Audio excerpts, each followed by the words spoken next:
साहब बस्तानवी के फ़र्जंद साहिबजादे और इल्म के बादशाह मैं आपको कहता हूँ, मौलाना हुज़ैफ़ा साहब बस्तानवी और मज़ीद जितने उलमा हज़रात इस स्टेज पर तशरीफ़ फरमा हैं और जितने तलबा यहाँ पर तशरीफ़ फरमा हैं और जितने VIPs यहाँ पर आए हुए हैं, स्कूल के मुख्तलिफ़ स्टूडेंट्स हैं, टीचर्स आए हुए हैं, उन सब को मैं सलाम करता हूँ, वेलकम करता हूँ इस छोटे से प्रोग्राम में। आप लोग आकर इन तलबा को वाक़ई में आप लोगों ने बहुत से मोटिवेशन दे रहे हैं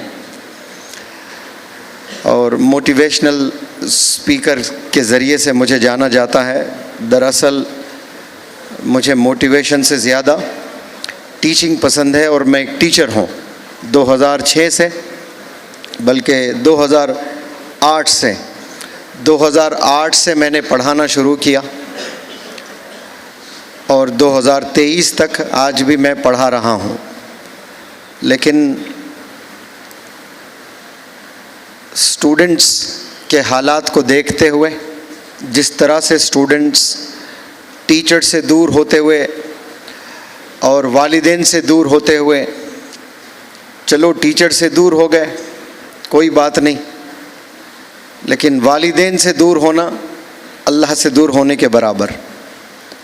और टीचर से, वालिदैन से और आप सल्लल्लाहु अलैहि वसल्लम से, फिर अल्लाह से, दीन से, सबसे दूर होते हुए मैंने एक नहीं, हज़ार नहीं, लाखों स्टूडेंट्स को इस हिंदुस्तान में मैंने देखा है। वो रब से भी दूर है, आप सल्लल्लाहु अलैहि वसल्लम से भी दूर है, वालिदैन से भी दूर है, टीचर से भी दूर है। तो मैंने 4 अलग अलग नाम बताए, एक रब अल्लाह सुब्हानहू व तआला, आप सल्लल्लाहु अलैहि वसल्लम, वालिदैन, टीचर्स। अब जब ये 4 के करीब हमने होना है, बजाय करीब होने के हम दूर हो गए। अब दूर हो गए तो फिर करीब किसके हो रहे हम, ये भी सवाल पैदा होता है। करीब किसके हो रहे हम? करीब हम लोग मोबाइल फ़ोन के हो रहे हैं, सोशल मीडिया के हो रहे हैं, ड्रग्स के हो रहे हैं, इश्कबाजी में मुलविस हो रहे हैं। ऐसे मज़ीद और कई गुनाहें हैं जिसमें नौजवान तलबा मुलविस हैं। और बताते हुए बड़ा अफसोस होता है कि मदरसे के तलबा भी मदरसे की तालीम से दूर हो रहे हैं और सोशल मीडिया एडिक्शन में मुलविस है। और ऐसे तलबा को जानना चाहिए, उनको जो भी मज़ा आता है क्रिकेट खेलने में या मोबाइल फ़ोन में या और मज़ीद गंदी हरकतों में, वो जो मज़ा है बमुश्किल 5 साल और बहुत कर लिया आपने तो 10 साल किया। जो भी 10 साल के तलबा हैं, 15 साल के तलबा हैं, आप जो भी अय्याशी करते हैं या फिर मज़े लूटते हैं दुनिया का, वो कितने साल कर पाओगे आप? सिर्फ 10 साल कर पाओगे। 15 साल का एक तालिब इल्म है, वो 25 साल तक करेगा। 25 साल में उसको अकल ठिकाने पे आ जाएगी, मैच्योरिटी बढ़ जाएगी, दुनिया मालूम पड़ जाएगी उसको कि दुनिया है क्या, रिश्ते हैं क्या, चैलेंजेस किसको कहते हैं, जिम्मेदारी किसको कहते हैं। ये सारी चीज़ों से वाकिफ़ हो जाता है एक नौजवान लड़का 25 साल की उम्र में जब जाता है। और जब वो उसके पास में कुछ नहीं होता है, ना तालीम, ना एजुकेशन, ना कोई सर्टिफिकेट, ना कोई हुनर, 3 में से कोई चीज़ नहीं है।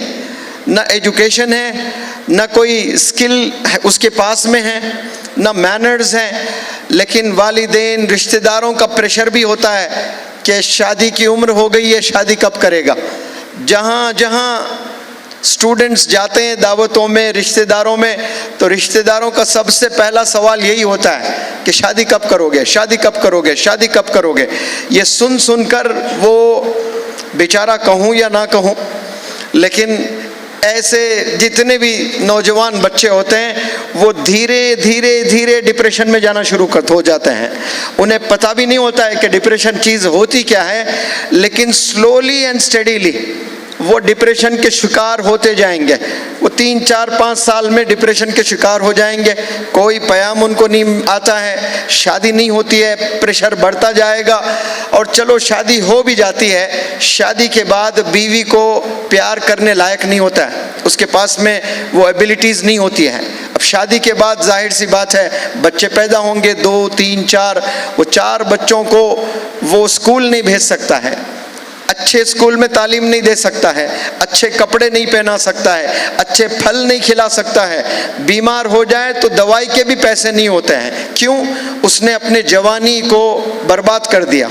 जो 15 साल से 20 साल 25 साल जो 10 साल में मेहनत करना था, उस 10 साल में मेहनत नहीं किए। इसीलिए बाकी जो ज़िंदगी होती है 25 से लेकर 75 ईयर्स तक आप जियोगे तो 50 साल आपके पास में और मज़ीद ज़िंदगी पड़ी है। वो 50 साल आपने कैसे गुजारने हैं वो ये 10 साल पर डिपेंड करते हैं। ये 10 साल अगर आप अच्छी ज़िंदगी गुजारोगे तो आने वाले आपके 50 साल भी संवर जाएंगे। सिर्फ 50 साल नहीं संवरेंगे, उसके बाद आपसे जो नस्ल आते जाएगी, अंग्रेज़ी में जिसको जनरेशन्स कहते हैं, वो जनरेशन्स भी सुधर जाएंगे। वरना आप और जानवर में कोई फ़र्क नहीं रहेगा, क्योंकि नस्लें तो पैदा होती रहेगी लेकिन बर्बाद नस्ल पैदा होती रहेगी। तो आपसे ऐसी नस्ल कभी नहीं पैदा होना चाहिए। मिसाल लेना चाहिए, जब आपका जिक्र आए तो लोग को इंस्पिरेशन मिले। अब उसके लिए इंसान को करना क्या है? जाहिर सी बात है, जो 4 मैंने बताए चीज़ें, अल्लाह के करीब होना है, आप सल्लल्लाहु अलैहि वसल्लम के करीब होना है, वालिदैन के करीब होना है और असातिज़ा के करीब होना है। ये जो 4 मैंने बताए, ये चारों के करीब आप हो जाएं, इंशाअल्लाह आपकी कामयाबी इस रूह ज़मीं पर भी और फिर आखिरत में भी इंशाअल्लाह। लेकिन 70%, मैं बड़े एहतियात से कह रहा हूँ, 70% नौजवान जितने भी स्टूडेंट्स हैं वो अल्लाह से दूर हैं, दीन से दूर हैं, वालिदैन से दूर हैं, टीचर से दूर हैं। अब जो 30% है वो भी बहुत जल्दी से बिगड़ते जा रहे हैं। यानी क्रीम जो होता है, दूध है, दूध को आप उबालिए 1 घंटा 2 घंटे 3 घंटे 4 घंटे 5 घंटे, तो उसके ऊपर एक लेयर फॉर्म होता है, वो लेयर को क्रीम कहते हैं, उस लेयर को मलाई कहते हैं। और वो मलाई की कीमत है, उसकी कदर है, दुनिया सलूट करती है उसको। तो इसी तरह जो भी तलबा स्कूल को जा रहे हैं, मदरसे को जाते हैं, जितने भी यूनिवर्सिटी को जाते हैं, उसमें बमुश्किल 5%, कितने? 5% स्टूडेंट्स हैं जो क्रीम की शक्ल में चमकते हैं, उनकी कदर होती है, उनका रिकग्निशन होता है, उनके नेक्स्ट 5 डेकेड्स, उनके नेक्स्ट 5 साल बल्कि 50 साल बहुत बेहतरीन गुजरने वाले होते हैं। वो सिर्फ अपने बीवी अपने बच्चों की मदद नहीं करेंगे, वो गोया अपने रिश्तेदारों की भी मदद करने वाले बनेंगे, अपने मोहल्ले के यतीम जितने भी गरीब बंदे हैं उनकी मदद करने वाले बनेंगे, मोहल्ले में कुछ बेवा औरतें होती हैं उनको मदद करने वाले बनेंगे। सिर्फ अपने जवानी के 5 से 7 साल अगर आप अच्छे गुजार लेते हो, आप बहुत कामयाबी के बुलंदियों पर आप इंशाल्लाह जाने वाले हैं। अब मदरसे कितने हैं हिंदुस्तान में, और माजी में कितने तलबा पढ़कर आलिम दीन बने, हुफ़ाज़ किराम बने, मुफ्तियान बने हैं। ये जो सब बने हैं, इनमें चांद की तरह जो चमकते हैं ना, वो बहुत कम है। हालांकि सीने में कुरान है, कुरान शरीफ आराम से पढ़ सकते हैं, पूरा हिफ्ज़ कर लिए हैं, ट्रांसलेशन करने आता है, फिर भी अवाम में मशहूर नहीं है, अवाम तक वो उनकी पहुँच नहीं है। मौलाना हुज़ैफ़ा साहब बस्तानवी साहब, मैं एक बार नहीं लाखों दफ़ा आपकी ज़ुबान से मैंने सुना, शेख अशरफ अली रहमतुल्लाह अलैह इतनी दफ़ा ज़िक्र करते हैं, इतनी दफ़ा ज़िक्र करते हैं कि उनके सीने में जो कुरान है और जो इस मदरसे में जामिया मोहम्मदिया में जो कुरान पढ़ाया जाता है, दोनों के कुरान में कोई फ़र्क है? जवाब दें, मुझे जवाब दें तलबा, कोई फ़र्क है? कोई फ़र्क नहीं। वही कुरान जो आपने पढ़ा था, अशरफ अली रहमतुल्लाह अलैह थानवी रहमतुल्लाह अलैह ने जो कुरान पढ़ा था, वही कुरान आपको पढ़ाया जा रहा है। उसी कुरान से आपको मकबूलियत मिली है, कामयाबी मिली है, लोगों के दिलों में जगह मिली है। तो वो कुरान तो आपने सीने में दफन कर लिया है। और वैसे न जाने कितने तलबा माजी में भी किए हैं, आज असातिज़ा भी बने हैं, लेकिन उस मकाम तक नहीं पहुँच रहे हैं। क्यों? फ़िक्र नहीं है। फ़िक्र होना बहुत ज़रूरी है। उलमा हजरात के मुँह से मैंने कई बार सुना, जन्नत इंसान को फ़िक्र और ज़िक्र से मिलती है। ज़िक्र यानी इबादत, आप नमाज पढ़ते हैं, कुरान पढ़ते हैं, तस्बीहात करते हैं, जो भी आप करते हैं वो ज़िक्र में आता है। और फ़िक्र ये लोगों की फ़िक्र करना। एक इंसान 24 घंटे मस्जिद में बैठा है, ज़िंदगी भर मस्जिद में बैठा है, और एक इंसान आवाम में जाके काम कर रहा है, और जब अज़ान होती है मस्जिद में आ रहा है, नमाज पढ़ रहा है, तो दोनों में अल्लाह की नज़र में काबिल कबूल कौन है? वो इंसान जो आवाम में जाकर आवाम के बेहतरी के लिए अपने आप को खपा देता है, अपने वक्त को, और उन पर मेहनत करता है। पहाड़ों पे 1000 सजदे, जंगलों में 1000 सजदे कर ले, और मोहल्लों में रहकर मोहल्ले वालों को दीन सिखाते हुए आप रोज़ाना 5 वक्त की नमाज पढ़ लें, और वो जंगलों में लाखों सजदे करने वालों से बेहतर होते हैं। तो यहाँ जितने भी तलबा हैं, आपको पहले रोल मॉडल बनाना पड़ेगा। मुझे कैसे बनना है, मुझे ऐसे आलिम की तरह बनना है, तो वहाँ तक मुझे पहुँचना है, तो मुझे क्या चीज़ें करनी है, क्या चीज़ें नहीं करनी है, ये पहले ठान लेना चाहिए आपको कि ये 5 चीज़ें मुझे करनी है, ये 5 चीज़ें मुझे नहीं करनी है। जो नहीं करनी वाली चीज़ें आप कर रहे हो, तो फिर माशरे में आपका कोई रिकग्निशन नहीं होगा, कोई आपको पूछेंगे नहीं, कोई आपको रेस्पेक्ट नहीं करेंगे। आप बयान भी करेंगे, अल्लाह सुब्हानहू व तआला आपको बोलने का हुनर भी देगा, लेकिन असर नहीं रहेगा दिलों पर। दिलों पर अगर असर होनी है ना आपकी बातें, तो पहले आपने अमल करना पड़ेगा। आप अमल करेंगे तो लोगों के दिलों में वो चीज़ें जाकर बैठेगी, लोगों के दिलों में आपके लिए मोहब्बत पैदा होगी। जब लोगों के दिलों में आपके लिए मोहब्बत पैदा होगी, आप 2 बोल भी बोलेंगे, उस 2 बोल को अपने जहन में, अपने दिल में बिठा लेते हैं दुनिया वाले। ये असल चीज़ होती है। चूँकि यहाँ बहुत से तलबा जमा हैं, और आप लोग का काम लेक्चर को सुनना, असातिज़ा जो पढ़ाते हैं उसको सुनना होता है, सबक याद करना होता है, इम्तिहान लिखना होता है। यही तो होता है ना स्कूल्स में, कॉलेजेस में, यूनिवर्सिटीज़ में और तमाम मदारिस में। तलबा का काम क्या होता है? तलबा का काम अदब से बैठना होता है, टीचर्स के लेक्चर्स को सुनना होता है, फिर तैयारी करनी होती है, फिर इम्तिहान लिखना होता है। यही तो करना होता है। मैं एक लेक्चर हमेशा स्कूल्स कॉलेज के बच्चों को देता हूँ, एक बहुत छोटा सा लेक्चर इंशाअल्लाह आज मैं यहाँ देने की कोशिश करता हूँ, क्योंकि यहाँ 90% स्टूडेंट्स हैं, तो मुझे वो लेक्चर देना चाहिए जो स्टूडेंट को फ़ायदा पहुँचे।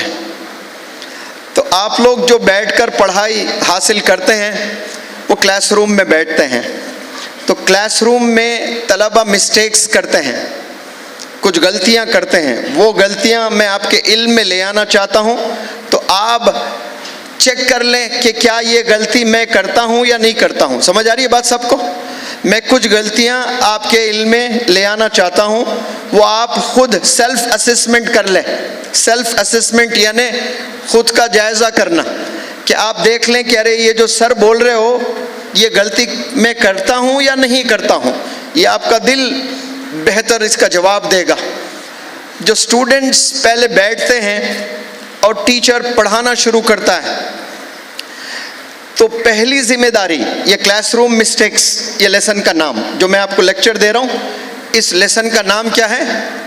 अरे बोलें भाई, 2-4 लोग बोल रहे हैं, मतलब सारे लोग मिस्टेक कर रहे हैं। देखिए, सुनने से पहले मिस्टेक कर रहे हैं। एक होता है लिसनिंग, और एक होता है अटेंटिव लिसनिंग, और एक क्या होता है?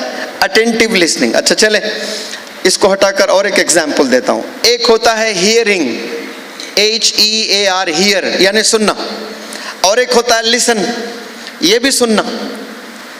आप डिक्शनरी खोलें, हियर का माना देखें उर्दू में, ट्रांसलेशन उसका क्या है? क्या मिलेगा आपको? अरे बोले तलबा सब लोग, हियर का सब बोले तो मैं आगे बढ़ूंगा, वरना फिर बैठ जाऊंगा। हियर का क्या मतलब है? नहीं, सुनाई नहीं दिया मुझे। जोर से, और जोर से, वेरी गुड। लिसन का क्या मतलब है? अरे बोले जोर से। 2 भी सुनना ही है, लेकिन दोनों में फ़र्क है जो बहुत कम लोग जानते हैं। क्लास में 100 बच्चे बैठे हैं, 90 बच्चे they hear and 10 students they listen. कितने बच्चे लिसन करते हैं? 10। और 90 बच्चे क्या करते हैं? They hear. हियर का मतलब सुनाई देना, लिसन का मतलब सुनना। कुत्ता भौंक रहा है, आप सुनते नहीं, वो सुनाई देता है आपको। बच्चे रो रहे हैं, आप सुनते नहीं हो, वो सुनाई देता है। एक गाड़ी बहुत तेज गई है यहां से, तो आप सुन नहीं रहे, वो आपको सुनाई दे रहा है। सुनना मतलब जिसमें नीयत का इन्वॉल्वमेंट होता है। आप नमाज जाते हैं, पढ़ते हैं, आप 1 घंटे की सलात तस्बीह भी नमाज पढ़ लें बिना वजू के, होती है? सवाल ही नहीं है। आप जाकर दुनिया के कोई भी मस्जिद में नमाज पढ़ लें और वजू नहीं बनाया आपने, तो आपकी नमाज नहीं होती है। क्यों? वजू ये नीयत है नमाज की, वो ज़रूरी है। बिल्कुल इसी तरह लिसन भी नीयत है। यानी आप नीयत करके बैठ रहे हो कि मैं दुनिया को भुला बैठा, अब मैं क्लासरूम में बैठा हूँ, मेरे सामने मेरे टीचर है, टीचर की ज़ुबान से जो बोल निकलते हैं वो वही सुनूंगा मैं, इसके अलावा और कुछ नहीं सुनूंगा, मैं किसी से बात नहीं करूंगा। हाँ, मेरे साथ और मजीद 100 तलबा बैठे हैं, लेकिन नहीं, ये 100 में 99 सो रहे हैं। बस ये जो आलिम दीन, ये जो असातिज़ा पढ़ा रहे हैं, ये मेरे लिए पढ़ा रहे हैं, ये 99 स्टूडेंट्स के लिए नहीं पढ़ा रहे हैं, ये मेरे लिए पढ़ाया जा रहा है। ये आपका अप्रोच होना चाहिए, ऐसी नीयत होनी चाहिए, ऐसा इन्वॉल्वमेंट होना चाहिए, उसे लिसनिंग कहते हैं। लेकिन अफसोस 100 बच्चे अगर क्लासरूम में होते हैं, 5 से 10 बच्चे शायद they hardly listen, and the rest of the students जितने बचे हैं ना, बच्चे तब सब ये लोग they hear the lectures, they do not listen to the lectures. अब फर्क पड़ा ना, आपको पता चला है कि लिसनिंग और हियरिंग में कितना फर्क है। तो लिसनिंग में नीयत का इन्वॉल्वमेंट होता है, आपने नीयत करना है कि मुझे सुनना है। सबसे पहले तो टीचर की तरफ देखना होता है, पहली मिस्टेक। टीचर की तरफ 70% बच्चे नहीं देखते पढ़ाते वक्त में, उसकी नज़र नीचे होती है, उसकी नज़र ये साइड पर होती है, उसकी नज़र ये साइड पर होती है, और बातचीत में मशगूल हो जाते हैं तलबा। बमुश्किल 30% बच्चे शायद होते हैं क्लासरूम में जिसकी नज़र टीचर पर होती है, वरना 70% होकर भी नहीं होते हैं क्लासरूम में। और ऐसे ही बच्चों को कहते हैं फिजिकली प्रेजेंट मेंटली एब्सेंट, यानी फिजिकली तो आप होते हो क्लासरूम में लेकिन बातें कर रहे हो किसी से। तो 70% बच्चे वहीं फेल हो गए। क्यों? वो टीचर की तरफ देख ही नहीं रहे। अब एक बंदा क्रिकेट खेल रहा है, उसकी नज़र किस पर होनी चाहिए? मैं अगर क्रिकेट खेल रहा हूँ और मौलाना विकेट कीपर है और आप बॉलर है, मैं मौलाना को देखते हुए खेल सकता हूँ ऐसे? सवाल नहीं, अरे बड़े मौलाना है, सवाब मिलता, मैं ऐसे ही चौवा मारूंगा, नहीं होगा, अकल लगाना पड़ेगा वहाँ पे। अरे भाई शेखुल हदीस है, मैं इनको देखते हुए खेलूंगा, गिल्ली उखड़ जाएगी, आउट हो जाओगे। नज़र विकेट कीपर पर नहीं होना है, नज़र कहाँ होना है आपकी? बॉलर पर होना है। नज़र फील्डर्स पर भी नहीं होना। फील्डर को एक दफ़ा 1 सेकंड देख लें आप, अरे हाँ दोनों के बीच में गैप है, अगर मैं वहाँ खेलूँ तो आउट होने के चांसेस नहीं है, रन बन सकते हैं। बस मैंने 1 सेकंड देख लिया, जज कर लिया, दिमाग में एक मैपिंग हो जाती है कि फलाने जगह गैप नज़र आ रहा है, वहाँ मैं मारूं तो रन्स मिलेंगे। लेकिन पूरे फोकस होकर नज़र कहाँ रखनी पड़ती है? बॉलर पर नज़र रखनी पड़ती है। बिल्कुल स्टूडेंट इस तरह से अगर टीचर को देखता है पढ़ाते वक्त में, तो वो काबिल कबूल स्टूडेंट होता है। उसकी नज़र बिल्कुल सीधे टीचर की तरफ होनी होती है। जैसा कोई गाड़ी चलाता है तो उसकी नज़र कहाँ होनी होती है? सड़क पर होनी होती है। अगर उसकी नज़र सड़क पर नहीं है तो क्या नताइज, उसका आउटकम, उसका आउटपुट क्या होगा? मैं अगर उधर देखते हुए गाड़ी चलाऊं, मैं 40 साल से गाड़ी चला रहा हूं, मेरा तजुर्बा बड़ा है, मैं 50 साल से गाड़ी चला रहा हूं, हिंदुस्तान के 22 स्टेट्स में मैंने ट्रक्स चलाए हैं, 60 ईयर्स से चला रहा हूं। आज एक दिन मैं ऐसा बैठ के चलाऊंगा, आप मानोगे? आप अगर पैसेंजर है तो हजरत जरा रुकिए, तेज पेशाब आ करके उतर के आप चले जाओ, दूसरी गाड़ी से आऊंगा मैं। 60 साल का तजुर्बा फेल हो जाएगा वहां पर। सारे पैसेंजर्स क्या चाहते हैं कि ड्राइवर की नज़र कहाँ हो? सड़क पर ही नज़र रहे आपकी तरफ। अगर मैं ड्राइवर हूँ, अभी ऐसा चला रहा हूँ, आप लोग खुश है, कोई सो रहा है, कोई गराटे ले रहा है, मैं ऐसा देखते हुए चला रहा हूँ, तो आपकी नींद उड़ जाएगी, फिर नींद नहीं आएगी आपको। क्यों नींद नहीं आएगी? पता चल जाएगा इसमें मेरी जान जाने वाली है, एक्सीडेंट अगर हो जाए। तो क्लासरूम में एक्सीडेंट्स होते हैं, समझ आ रही है बात आपको? क्लासरूम में क्या होते हैं? एक्सीडेंट्स होते हैं, लेकिन आवाज़ नहीं, शोर शराबा नहीं, कोई ब्लीडिंग नहीं, कोई खून नहीं निकलता है, किसी को पता भी नहीं चलता है। अब रोज़ाना आप जब लेक्चर सुनते हैं, देखते हैं टीचर को, कितनी दफ़ा आपके एक्सीडेंट्स होते हैं रोज़ाना? आप अपने आप को जवाब दे लें। एक आधे घंटे का लेसन आप सुन रहे हो, कोई आपके असातिज़ा, कोई टीचर पढ़ा रहे हैं, तो कितनी दफ़ा आपके एक्सीडेंट्स हो रहे हैं? एक्सीडेंट कब होगा? क्लासरूम में एक्सीडेंट कैसे होता है बताए कोई?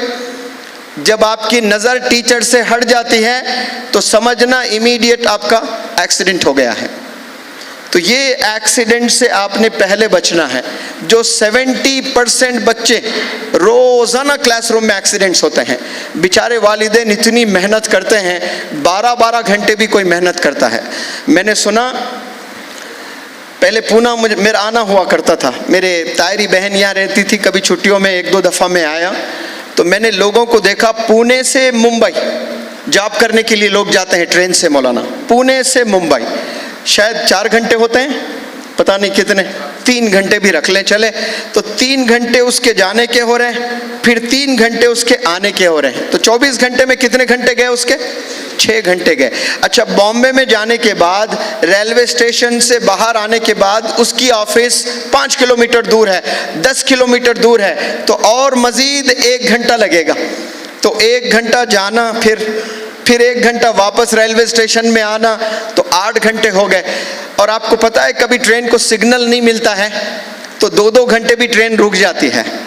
तो कई ऐसे वालिदैन हैं वो जो पुणे से मुंबई जाते हैं, जॉब करते हैं 6 बजे तक, और 7 बजे वो रेलवे स्टेशन को आते हैं, और 3 घंटे कभी ट्रेन डिले हो जाती है तो 10 बजे ट्रेन मिलती, वो जाते पहुंचते हैं 11, 12, 1 बजे, फिर सुबह 5 बजे निकलना होता है। तो कई दफ़ा ऐसा भी होता है, सुना मैंने, कि स्टेशन में ही सो जाते हैं। बच्चों के लिए वालिद प्लेटफॉर्म पे सो रहा है, क्यों सो रहा है? ताकि मेरे बच्चे की स्कूल की फ़ी बांध सकूं, 3 वक्त में खाना खिला सकूं, और प्लेटफॉर्म पे सो रहा है। अब मैं 2 घंटे जाकर मेरी बीवी को क्या जगाऊं, मेरे बच्चों को क्यों डिस्टर्ब करूं? वो 2 घंटे यहीं स्टेशन में सो लूँगा, सुबह 5 बज जाएंगे, क्योंकि 5 बजे फिर मुझे निकलना पड़ता है, 10 बजे से मेरी ऑफिस है। ऐसे एक दफ़ा नहीं, कई दफ़ा होता बता रहे हैं। अब इतनी मेहनत करते हैं पेरेंट्स, और बच्चों को ज़रा सा भी रियलाइजेशन नहीं होता है, और वो वालिद बड़ा खुश भी रहता है कि मैं बच्चों को अच्छे स्कूल में पढ़ा रहा हूँ और अच्छे स्कूल में उसकी तालीम हो रही है। वो बेचारे वालिद को नहीं पता कि रोज़ाना हर पीरियड में 10-10, 20-20, 25-25 दफ़ा उसके बच्चे का एक्सीडेंट हो रहा है, और वो वालिद को पता ही नहीं। माँ खुश हो रही है, गरम गरम खाना बनाकर खिलाती है, नाश्ता ब्रेकफास्ट में, फिर उसके बाद लंच बॉक्स तैयार करके देती है, और बड़ी खुश रहती है कि मेरे बच्चे को मैंने स्कूल भेजा है। और उस बेचारी माँ को ये भी नहीं पता कि रोज़ाना हर पीरियड में 15, 20, 25 दफ़ा उसका एक्सीडेंट हो रहा है। उसमें ना कोई शोर शराबा, न कोई खून निकलता है उसका, लेकिन उसका दर्द जो होता है ना, वो 10-15 साल के बाद वो तमाम पेन्स बाहर एक साथ निकलते हैं। जब शादी हो जाती है, बच्चे हो जाते हैं, जॉब नहीं मिलती है, रेंट घर में रहते हैं, रेंटेड हाउस में, और रेंट में जब रेंटेड घर में रहते हैं और कमाई नहीं होती है, तो पहली ऐसी होती है जैसे एक 7 दिन के बाद ही पहली आ गई है, इतने तेज़ दिन गुजरते हैं। तो वो जो एक्सीडेंट्स हो रहे हैं, उसका जो पेन होता है, उस वक्त में पेन नहीं होगा आपको। 25 साल के बाद, शादी के बाद, वो आप पेन महसूस करेंगे। तो सबसे जो पहली गलती होती है, वो एक्सीडेंट से आपने बचना है, नज़र अपनी टीचर पर रखना है। सब तलबा को समझ में आई बात ये? आप क्लासरूम में बैठे हैं, आपके टीचर लेक्चर दे रहे हैं, आपकी नज़र किधर होनी चाहिए? हाँ जी, आंसर मी प्लीज़।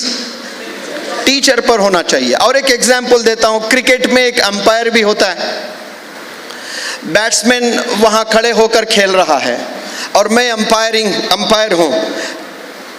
30 साल का एक्सपीरियंस है मेरे पास में, मुझसे बेहतर अंपायरिंग इस रूहे ज़मीं पे कोई नहीं करता है।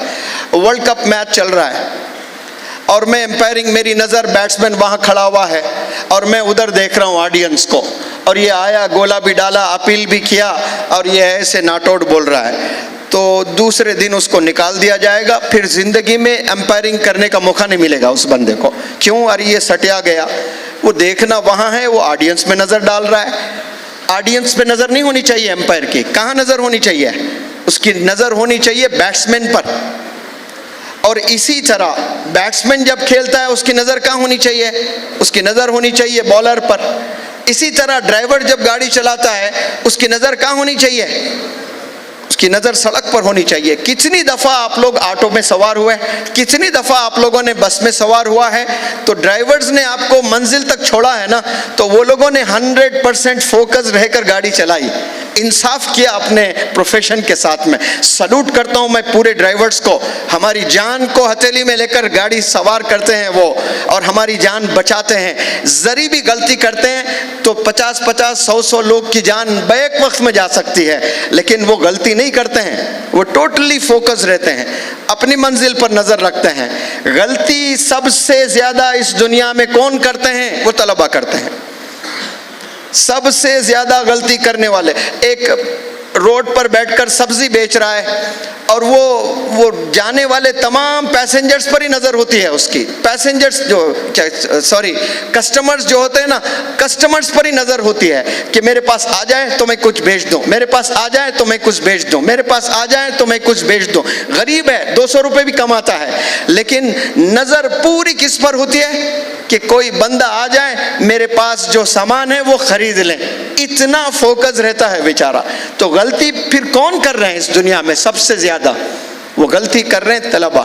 इस गलती से आपने बचना है इंशाअल्लाह। और 30% जो बच गए, जो देखते जरूर है लेकिन सुनते नहीं है, सिर्फ देख रहे हैं, और वो देखने से टीचर्स बड़े खुश है, अरे भाई मेरी तरफ देख रहा है, बंदा बेहतरीन स्टूडेंट है, लेकिन वो गलती कर रहा है, वो एक्टिंग कर रहा है, वो कहीं और सोच में है, कहीं और गुम है दूसरी दुनिया में, तो वो भी एक दूसरी गलती है। और बहुत कम बंदे बचते हैं जो देखते भी हैं और सुनते भी हैं। वो देख भी रहे हैं टीचर को और सुन भी रहे हैं टीचर को, लेकिन वो भी एक गलती करते हैं। वो क्या करते हैं? वो सब्जेक्ट को समझने की कोशिश नहीं करते हैं। और समझने में किसका दखल होता है? जहन, ब्रेन का, जो अल्लाह ने हमें तोहफतन दिया है। जो तमाम जानवर को अल्लाह ने ये ब्रेन दिया है, लेकिन ब्रेन में समझने की सलाहियत को अल्लाह ने लॉक कर दिया है कि लिमिट है समझना, बहुत लिमिटेड समझते हैं वो लोग। लेकिन इंसानों के जहन को अल्लाह ने खोल रखा है। जितना आप इस्तेमाल करते जाओगे उतना एक्सपैंड होता जाएगा। साइज में एक्सपैंड नहीं होगा, लेकिन एबिलिटी में, काबिलियत में इजाफा होता जाएगा। ये जो ब्रेन है ना, इसी से हमारी पहचान है। जो इंसान को अल्लाह ने अशरफ बनाया है, ये अशरफ इंसान किस वजह से बना है? ये सिर्फ आँखों से, कानों से, हाथों से नहीं। ये तो आँख, कान, हाथ जानवर के भी है, जो हमसे तेज़ दौड़ते हैं, हमसे तेज़ तैरते हैं, और उड़ने में तो कोई मुकाबला ही नहीं है हमारा। और झगड़ते हैं हम, लड़ते हैं तो एनिमल से हम जीत ही नहीं सकते। कुत्ते से नहीं लड़ सकते हम, शेर तो बहुत दूर की बात, हाथी से क्या लड़े? यहाँ से लेकर फेंके तो जाके बांग्लादेश में गिर जाएंगे हम लोग। जानवरों से हम ना लड़ सकते हैं, ना दौड़ सकते हैं, कुछ नहीं कर सकते हैं, फिर भी हम आला है, फिर भी हम अशरफ है। किस वजह से? जहन की वजह से, ब्रेन की वजह से। अल्लाह ने जो तोहफा दिया है प्राइसलेस है। बिकने वाले तमाम चीज़ें बेच दें, तराजू के एक पल्ले में रखें, और आपके ब्रेन को, छोटे से ब्रेन को तराजू के एक पल्ले में रखें, ये भारी है। दुनिया के बिकने वाले जितने चीज़ें हैं वो इंसानों ने जो बनाए हैं ना, वो आईफोन, वो मर्सिडीज बेंज, वो क्या क्या चीज़ें, बिकने वाले तमाम चीज़ों को रख दें, आपका छोटा ब्रेन लाकर एक रख दें, वो तमाम चीज़ें फीके हैं। इतना कीमती तोहफा अल्लाह ने हम सबको दिया है, अफसोस हमने समझ नहीं पाया, उसका इस्तेमाल हमने नहीं किया है।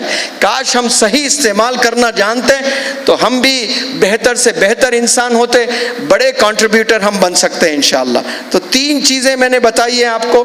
एक, आप देखते हैं, दूसरा सुनते हैं, तीसरा समझते हैं। ये कितने बमुश्किल 10-15% हो गए, बाकी सब पहले इसमें ही फेल हो गए। देखने में ही एक्सीडेंट हो गया, मौत हो गई। और कोई देख रहा है तो सुन नहीं रहा है, कोई देख भी रहा है सुन भी रहा है लेकिन समझ ही नहीं रहा है। अब जो बंदे देख भी रहे हैं, सुन भी रहे हैं, समझ भी रहे हैं, ये भी एक गलती करते हैं। वो क्या गलती? घर जाकर प्रैक्टिस नहीं करते हैं। इसीलिए कहते हैं ना, जो बंदा प्रैक्टिस करता है उसे परफेक्शन हासिल होती है, उसे पुख्तगी हासिल होती है। आप यहाँ कोई 3 महीने में, कोई 6 महीने में, कोई 1 साल में, कोई 2 साल में हाफिज़ कुरान बन जाते हैं। और हाफिज़ कुरान बनने के बाद 2 साल तक आप प्रैक्टिस ना करें, तरावी वगैरह ना पढ़ाएं, तीसरे साल ले आकर मुसल्ले पे अगर आपको खड़ाया जाएगा तो आप सजदे में जाकर आवाम को छोड़कर भाग जाओगे। ऐसे कई दफ़ा हुए हैं। बच्चे गाँव में सही कुरान याद नहीं किए, प्रेशर था वालिद का कि कितनी मेहनत से मैंने तुझे हाफिज़ कुरान बनाया है, चल तूने पढ़ाना ही पढ़ाना है। अब वो बहाने बनाया कि मैं वो मस्जिद में नहीं पढ़ाऊंगा, ये शहर में नहीं पढ़ाऊंगा, वो गांव में पढ़ाऊंगा। चल वही गांव में सही, चल पढ़ा। वहाँ 20 लोग हैं, 20 लोग को सजदे में रख दिया, गए वहाँ से। अब ये लोग बड़े सजदे में गए, दुआएं मांग रहे, ख़त्म ही नहीं हो रही है। तो वो हालत हो जाएगी अगर आप प्रैक्टिस नहीं करेंगे। अगर आपने तरावी की नमाज पढ़ानी है ना, तो आपको 2-2, 3-3, 4-4 महीने से पहले से तैयारी करनी पड़ती है। उस तैयारी का नाम है प्रैक्टिस। और जो सबक आपके टीचर्स पढ़ाते हैं मदरसों में, वहाँ पर आप उस सबक सुनने के बाद, समझने के बाद अगर आप प्रैक्टिस नहीं करते हो तो फिर आपको पुख्तगी नहीं मिलेगी, कमांड नहीं आएगा सब्जेक्ट पर। तो बहुत कम लोग आज के सोशल मीडिया के ज़माने में वक्त निकालते हैं और प्रैक्टिस करते हैं। बमुश्किल मैं कहता हूँ 5% होंगे जो वक्त निकाल कर 2-2, 3-3, 4-4 घंटे प्रैक्टिस करते हैं।